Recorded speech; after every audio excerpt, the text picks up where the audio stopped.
बहस के अंदर जिनका जिक्र है वो है बागेश्वर धाम मामला।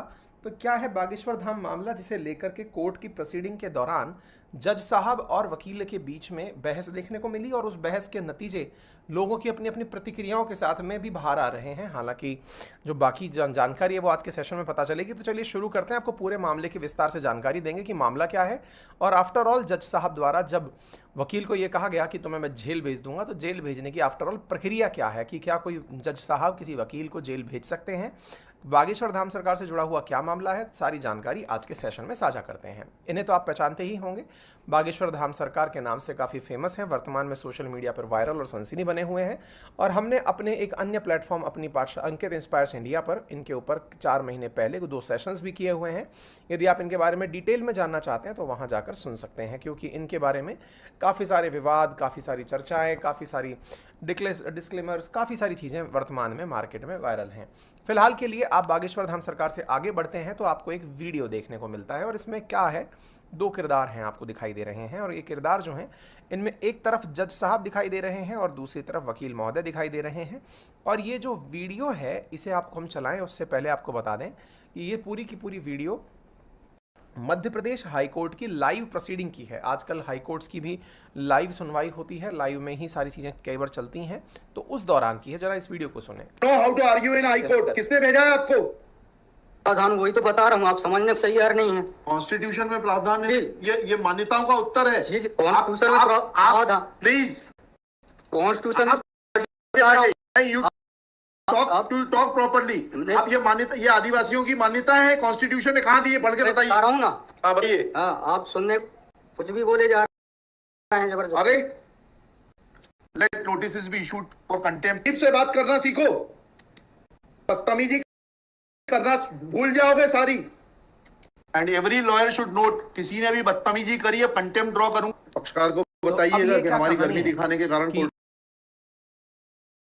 इस पूरे कर आती हैं कि यहाँ पर बताइएगा, किसको बताइएगा, पक्षकार को। पक्षकार का मतलब हुआ कि ये जिसकी तरफ से केस लड़ने के लिए यहाँ पहुंचे थे, पक्षकार को बताइएगा कि उनकी वजह से हम केस हार गए, नंबर 1। नंबर दूसरा, इनकी ऐसी जज साहब इतना भड़क गए, और क्या जज साहब किसी वकील को इस तरह से जेल करा है। ये सारी बातें आज के सेशन में आप विस्तार से जानेंगे। फिलहाल के लिए मैं किरदारों का परिचय कराऊं, लेकिन उससे पहले सुर्खियों में भी आप देख सकते हैं, courtroom drama over plea against Bageshwar Dham. क्या था बागेश्वर धाम के अगेंस्ट हम बताएंगे, लेकिन फिलहाल थोड़ा जज साहब के बारे में भी जान लेते हैं। जज साहब हाईकोर्ट में हैं, मध्य प्रदेश हाईकोर्ट के जज साहब हैं, और ये बालाघाट में आयोजित बागेश्वर धाम पीठाधीश्वर श्री धीरेन्द्र शास्त्री की कथा रुकवाने के खिलाफ दायर दूसरी याचिका की सुनवाई कर रहे थे। अर्थात कुछ लोग ऐसे थे जो कि बागेश्वर धाम की कथा को बालाघाट में आयोजित नहीं होने देना चाहते थे, और उनमें से जो याचिकाएं लगी थी उनकी सुनवाई ये कर रहे थे।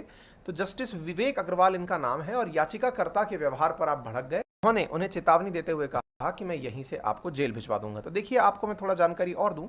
बागेश्वर धाम सरकार कथा करने के लिए, श्री राम कथा करने के लिए बालाघाट पहुंचे थे। बालाघाट जो कि मध्य प्रदेश का एक जिला है, यहाँ पर एक गांव है जिसका नाम है परसवाड़ा। यहाँ पर रानी दुर्गावती महाविद्यालय के ग्राउंड के अंदर इन्हें 23 और 24 यानी आज और मतलब बीते कल के दिन यहाँ पर कथा 2 दिन की करनी थी, और इस 2 दिन की कथा की इन्होंने अपने सोशल मीडिया हैंडल्स पर भी जानकारी दी। इसके खिलाफ सर्व आदिवासी समाज नाम की एक संस्था ने याचिका दायर की थी। सुनवाई में इनका कहना था, मतलब कि ये जो सर्व आदिवासी समाज है, इनका कहना था कि ये जहां आयोजित हो रही है वहां आयोजित ना होकर कहीं और दूसरे स्थान पर आयोजित हो जाए, उससे हमें कोई आपत्ति नहीं है। इस प्रकार का मसला था ये, ठीक है ना। ऐसी स्थिति में जज साहब का कहना था कि ऐसी याचिका पहले भी आई थी जिसे हम खारिज कर चुके हैं, और फिलहाल तुम भी वही याचिका लेकर आ गए हो, तो इसमें नया क्या है, आप इसको इस तरह से सुन सकते हैं। कितनी कॉस्ट के साथ इसको खारिज करना है पिटीशन को, ये ऑलरेडी डिसाइडेड वन। मतलब ये हुआ कि आपको पता है कि हम पहले भी इसको इस तरह की याचिका खारिज कर चुके हैं कि नहीं वो आयोजन रद्द होगा, लेकिन फिर से आप इसे लेकर आ गए। तो कितनी कॉस्ट के साथ, कॉस्ट का मतलब तुम्हें ऊपर क्या पेनल्टी लगाए, तुम सेम चीज दोबारा रिपीट कर रहे हो, कोर्ट का टाइम खराब कर रहे हो। कितनी कॉस्ट के साथ इसको खारिज करना है पिटीशन को, ये ऑलरेडी डिसाइडेड वन पिटीशन 11885। हाँ, my lord, petition is now being filed by different persons. कितनी कॉस्ट लगाना है ये बताइएगा। नहीं माय लॉर्ड, है वो earlier petition and present petition बहुत different fact and different ground. क्या लिखा है इसमें बताइएगा। इसमें एनेक्जर P1 देखेंगे माय लॉर्ड। आप P1 बताइए। P1 ये लिखा हुआ है, मैं पढ़ देता हूँ। यही आपके ये वही ग्राउंड्स हैं, सारे वही ग्राउंड्स हैं, पैसा है। माइलॉर्ड नीचे में पढ़ रहा हूँ ना, जिला प्रशासन द्वारा पंचायत वन अनुसूचित क्षेत्रों पर विस्तार। कहाँ पर, किस पेज पे पढ़ रहे हैं आप? Page number 12। हाँ, कहाँ पढ़ रहे हैं? नीचे। हाँ जी। जिला प्रशासन द्वारा पंचायत उपबंध अनुसूचित क्षेत्रों विस्तार अधिनियम 1996 की धारा 4 घ में प्रदत्त अधिकारों का उल्लंघन किया जा रहा है। आपने वो पिटीशन पढ़ी है जी? वो पिटीशन और उसमें हमारा ऑर्डर पढ़ा है, नहीं पढ़ा है? जी, वो बोल रहे हैं अलग है। माय लॉर्ड में अलग है ना इसमें। एक मिनट पहले पूरी बात सुनिए। Have you gone through that order? देखिए, इसमें थोड़ी सी मैं प्रोसीडिंग के बारे में आपको जानकारी दे दूं किस तरह से बहस होती है। देखिए, जज साहब के सामने जिन्हें आपत्ति है वो अपनी याचिका दायर करते हैं, है ना, और जो पक्ष मतलब जो दूसरे लोग हैं जो इसको डिफेंड करने आए हैं वो भी प्रेजेंट होंगे। चूंकि ये याचिका करता है तो इन्हें अपनी शिकायत के साथ पूरी तरह यहाँ उपस्थित होना था। जज साहब का ये कहना है कि आपको पता है कि क्यों आप हाजिर हुए हैं, अगर पता है तो हमारा पुराना आदेश इसको लेकर क्या है। क्योंकि देखिए, कोर्ट में जो आदेश होते हैं ना, वो पुराने आदेश अगली बार के लिए रेफरेंस के रूप में कार्य करते हैं। अगर सेम प्रकार की याचिका दायर की गई होगी तो जज साहब के द्वारा ये सवाल पूछना बिल्कुल वाजिब है कि आपको पता हो कि ये क्यों हो रहा है, और अगर हो रहा है आपके द्वारा यदि केस किया जाना तय किया गया है तो आप बताइए कि डिफरेंट ग्राउंड क्या है। डिफरेंट ग्राउंड मतलब आप ऐसा अलग क्या ले आए जो पहले जो पिटिशनर यानी याचिका करता आया था जो नहीं लेकर आ पाया था। ये इसको बताने में नाकामयाब रहे। दूसरा, इनसे ये पूछा गया कि आप अपने द्वारा वो ग्राउंड्स बताइए जिन ग्राउंड्स पर आप इस शिकायत को करने आए हैं, कि आपको लगता है कि आप ही को किसी अन्य समाज के द्वारा, मतलब सर्व समाज जो भी सर्व आदिवासी समाज जिसके प्रतिनिधि बनकर यहाँ आए थे, तो बोले उनका आपके पास ऑथराइजेशन क्या है कि ये आपको उन्होंने ऑथराइज किया है, वो लेटर दिखाइए।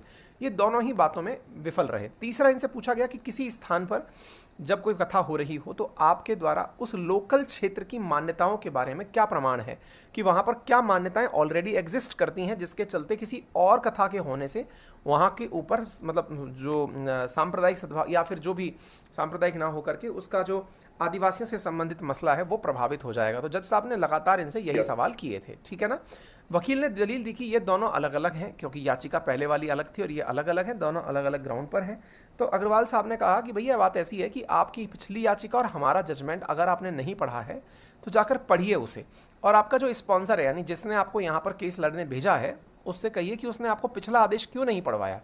पिछले मामले के अंदर ग्राम सभा की परमिशन से जुड़ा हुआ मामला था, लेकिन आप पढ़ें आप उसमें क्या लिखा हुआ है, ठीक है। इस प्रकार से इन दोनों के बहस में बीच में बहस चलती रही। अब सवाल जब बहस चलती रही तो इसमें वकील साहब से जब लगातार सवाल पूछे गए तो वकील साहब थोड़े अधीर हो गए और उन्होंने कहा कि आप सुनना ही नहीं चाह रहे हैं, मैं कुछ बताना चाह रहा हूँ, आप उसको सीधा पूछते जा रहे हैं, मैं आपको बताने की कोशिश कर रहा हूँ, मैं केवल ये कह रहा हूँ कि इस कथा को दूसरी जगह कराया जाए तो कोई विरोध नहीं होगा।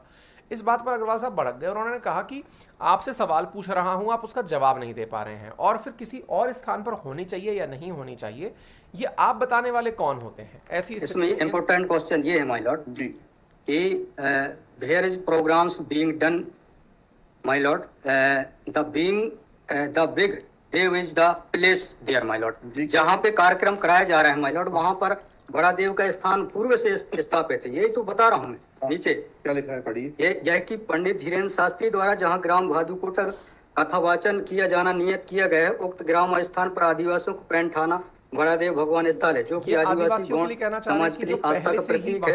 अतः उक्त ग्राम स्थल पर कथावाचक के आयोजन से आदिवासी बताइए बड़ा देव भगवान स्थल जो है वहाँ से जुड़ी हुई क्या मान्यताएं हैं और उन मान्यताओं का कैसे किसी के कथावाचन करने से अपमान होता है, दो सवालों के जवाब दीजिए फिर आगे बढ़ते हैं। उनके पूर्व से पहले बताइए क्या मान्यताएं हैं, कहाँ लिखा है आपने पिटीशन में उनकी क्या मान्यताएं हैं। माय लॉर्ड में आप कहते हैं कि किसी की मान्यता है तो उस मान्यता के संबंध में पलटते रहे, तो इस बात पर फिर मामला बढ़ना शुरू हो गया। फिर वकील साहब से वकील ने कहा कि भाई मैं संविधान के प्रावधान हैं वो आपको बता रहा हूं, आप सुनने को तैयार नहीं है, कुछ भी बोले जा रहे हैं। तो इस बात से विवेक अग्रवाल बुरी तरह भड़क गए। अब बड़ा सवाल ये बनता है कि क्या वकील के इतना बोलने से जज साहब भड़कना उचित है, क्योंकि आप कुछ भी बोले जा रहे हैं, वकील को सुनने नहीं दे रहे हैं, तो एक तरह से वकील के अधिकारों का हनन नहीं माना जाए इसे। अब देखिए इसमें ना एक पॉइंट मानना होगा आपको, और वो क्या है कि ऐसा कोई भी प्रयास जिसमें कि जज की गरिमा को, जज असल में क्या है, जज कोर्ट को रिप्रेजेंट कर रहा है, और अगर कोर्ट की मर्यादा को इनके किसी भी बयान से, इनके बोलने से मान में, प्रतिष्ठा में ठेस पहुंचती है। देखिए, और ये बात बहुत जस्टिफाइड तरीके से भी समझनी होगी आपको कि यदि जज के ही खिलाफ लोग बोलना शुरू हो जाएंगे या जज के सामने बदतमीजी करना शुरू हो जाएंगे तो फिर रूल ऑफ लॉ को इंप्लीमेंट करने में बड़ी दिक्कतें होंगी, क्योंकि अभी तक कानून का जो शासन शब्द है असल में वो यहाँ से मान्यता निकल कर आती है कि जज जो हैं वो अपने आप में कानून के संरक्षक हैं, संविधान के संरक्षक हैं, और यदि वो किसी बात को बोल रहे हैं तो उनकी बात को गरिमापूर्ण तरीके से पूर्ण प्रतिष्ठा के साथ सुनना चाहिए। इनके द्वारा इस प्रकार का व्यवहार करना कोर्ट की मर्यादा को कम करता है, और इस आधार पर जज साहब का भड़कना निकल कर आया। तो जज साहब ने कहा कि यहीं से मैं तुम्हें जेल भेज दूंगा। अब क्या ये जेल वाकई में भेजा जा सकता है या कोई ऐसी भी कोई बात है क्या?